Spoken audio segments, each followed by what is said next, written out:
ہم وزن اعتبار سے من صام رمضان ایمانا واحتسابا غفر له ما تقدم من ذنبه، من قام رمضان ایمانا واحتسابا غفر له ما تقدم من ذنبه۔ اب سوال پیدا ہوتا ہے قیام اللیل سے مراد کیا ہے؟ یہاں پہ میں تراویح کا جو پس منظر ہے وہ بیان کر دینا چاہتا ہوں۔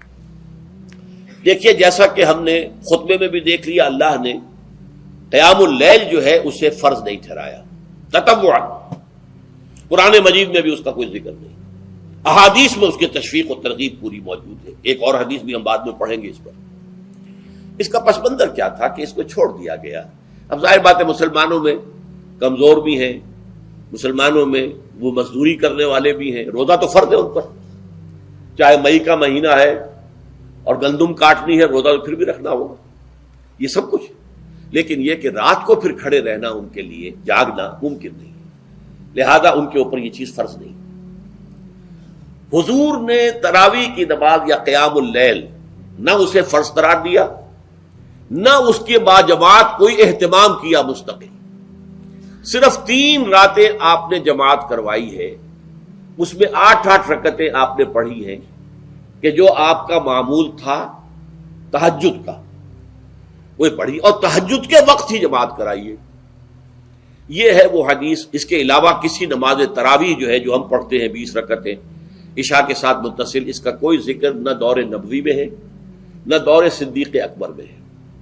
یہ دور حضرت عمر کی خلافت میں ہوا ہے، اور ہم نہیں کہہ سکتے کتنے سال کے بعد ہوا ہے۔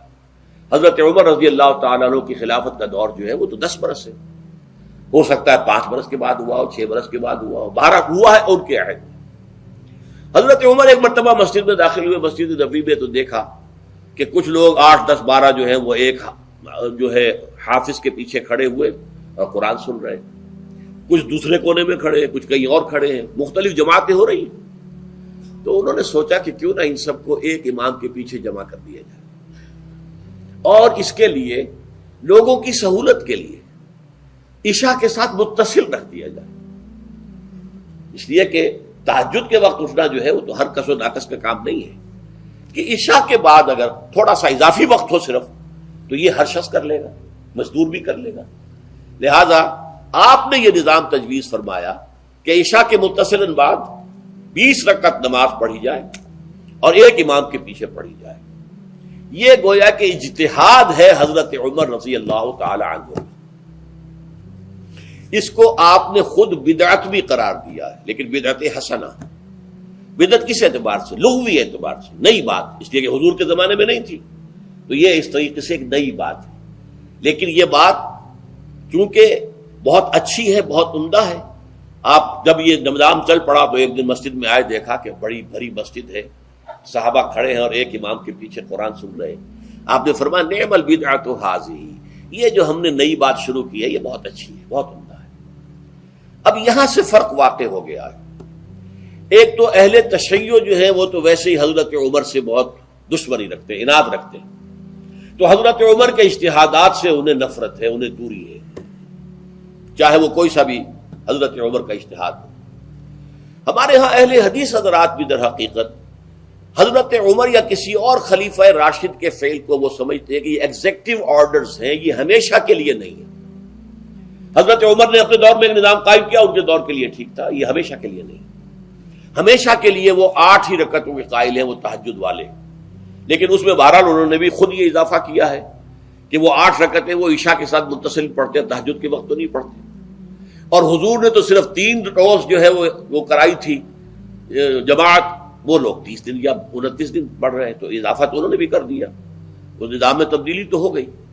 لیکن اہل سنت جو کہلاتے ہیں، ہمارے جو 4 جو ہیں، جو ہمارے مسلک ہیں، حنفی، مالکی، شافعی، حنبلی، ان کا اتفاق ہے اس پر حضرت عمر کا، کیونکہ ان کے سامنے اصول یہ ہے کہ حضور نے فرمایا علیکم بسنتی وسنت الخلفاء الراشدین المہدیین، تم پر لازم ہے کہ میری سنت کو پکڑو مضبوطی کے ساتھ، اور میرے خلفاء راشدین مہدیین جو ہیں ان کی سنت کو پکڑو۔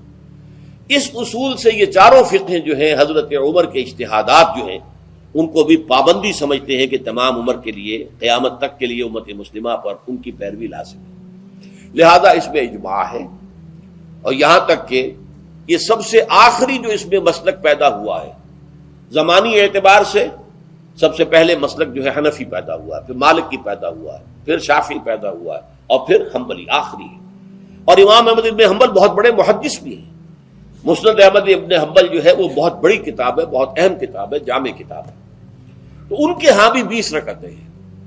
چنانچہ حرمین شریفین میں، سعودی عرب میں، مکے اور مدینہ منورہ میں جو نماز تراویح ہوتی ہے اس کی 20 رکعتیں ہیں، لیکن اہل حدیث حضرات جو ہیں وہ اس 8 کے اوپر اکتفا کرتے ہیں۔ بہرحال یہ ایک اختلاف ہے جو میں نے اس کا پس منظر بیان کر دیا، لیکن اس 20 رکعت نماز سے ادا کرنے سے، جو کہ زیادہ سے زیادہ 50 منٹ یا 1 گھنٹہ لگتا ہے، اس سے وہ قیام اللیل کا حق ادا نہیں ہوتا۔ قیام اللیل کا تو کچھ اور ہی تقاضا ہے۔ قیام کسے کہتے ہیں؟ یہ سورہ مزمل سے واضح ہوتا ہے، یا ایھا المزمل قم اللیل الا قلیلا نصفہ او انقص منہ قلیلا او زد علیہ ورتل القرآن ترتیلا۔ آدھی رات یا آدھی رات سے کچھ کم، یعنی تہائی رات، یا آدھی رات سے کچھ زائد، 2/3 رات، یہ ہے قیام اللیل۔ چنانچہ سورہ مزمل ہی کی آخری آیت جو دوسرا رکوع مشتمل ہے جس پر، اس میں صاف کہہ دیا گیا ان ربک یعلم انک تقوم ادنی من ثلثی اللیل ونصفہ وثلثہ وطائفۃ من الذین معک۔ اے اللہ کے نبی، اللہ خوب واقف ہے کہ آپ بھی اور آپ کے ساتھ ایک جماعت بھی رات کو کھڑی رہتی ہے، 2/3 رات یا آدھی رات یا 1/3 رات۔ تو یہ سارا معاملہ جو ہے قیام اللیل کا، گویا کہ کم سے کم 1/3 رات پر اس کا اطلاق ہو سکے گا، یہ نہیں کہ 1 گھنٹے۔ اب اس کے ضمن میں دیکھیے حدیث پڑھیے، تیسری حدیث ہے ان عبداللہ ابن عمرو ابن العاص رضی اللہ تعالی عنہ۔ یہ وہی عبداللہ ابن عمرو ہے جن کی میں نے آپ کو حدیث پہلے سنائی ہے۔ یہ ساری رات کھڑے رہتے تھے، پوری رات، اور ہر روز روزہ رکھتے تھے، جس پر حضور نے منع کیا، لا تفعل، مت کرو ایسا۔ رضی اللہ عنہما، یہ خود بھی صحابی ہیں اور ان کے والد عمرو بن العاص بھی صحابی ہیں۔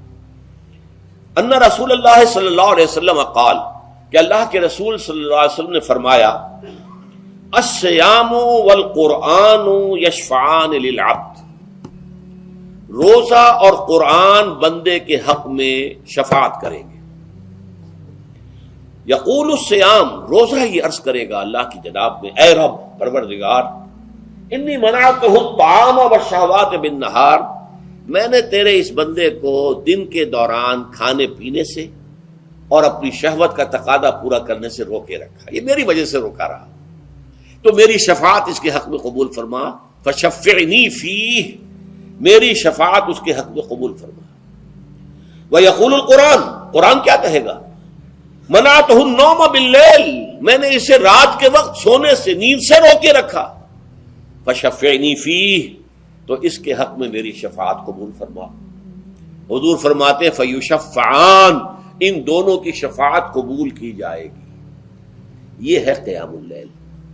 یہ قیام اللیل صرف تراویح کی نماز سے جو پڑھ لی جاتی ہے، اور ہمارے ہاں تو یہ ہے، وہاں کم سے کم یہ تو تھا، صحابہ کرام کھڑے ہوتے تھے تو جو قاری پڑھ رہا ہوتا تھا وہ ان کے دل میں اترتا جاتا تھا، اس کا مضمون اور مفہوم جو ہے ان کو معلوم ہے، لہذا وہ اس کی زبان سے نکلا ہوا ہر لفظ ان کے قلب کی گہرائیوں تک اتر رہا ہے۔ یہاں تو یہ ہے پیرٹ لائک حافظ ہے، اسے خود پتہ نہیں میں کیا پڑھ رہا ہوں۔ اکثر حفاظ جو ہیں وہ عالم تو نہیں ہوتے، اور جو سن رہے ہیں انہیں کچھ پتہ نہیں ہم نے کیا سنا ہے، تو ٹھیک ہے، کم سے کم ثواب تو انہیں ملے گا کہ انہوں نے وقت نکالا ہے، 1 گھنٹہ ہی اضافی صحیح، لیکن بہرحال اس کا وقت تو انہوں نے نکالا ہے، محنت کی ہے، کھڑے رہے ہیں، ثواب ملے گا۔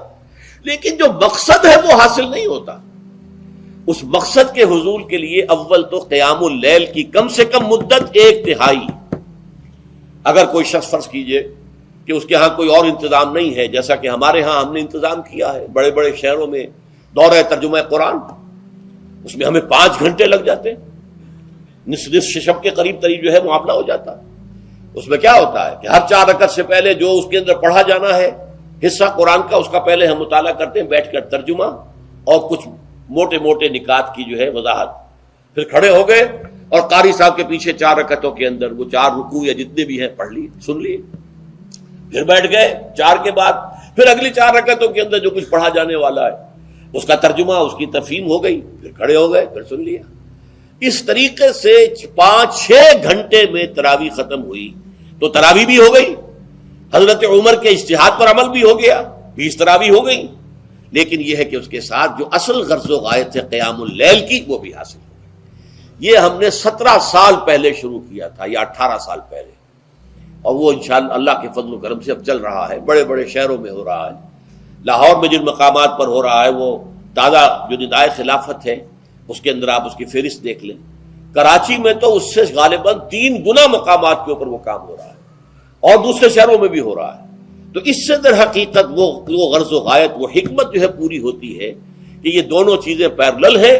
من صام رمضان ایمانا واحتسابا غفر له ما تقدم من ذنبه ومن قام رمضان ایمانا واحتسابا غفر له ما تقدم من ذنبه۔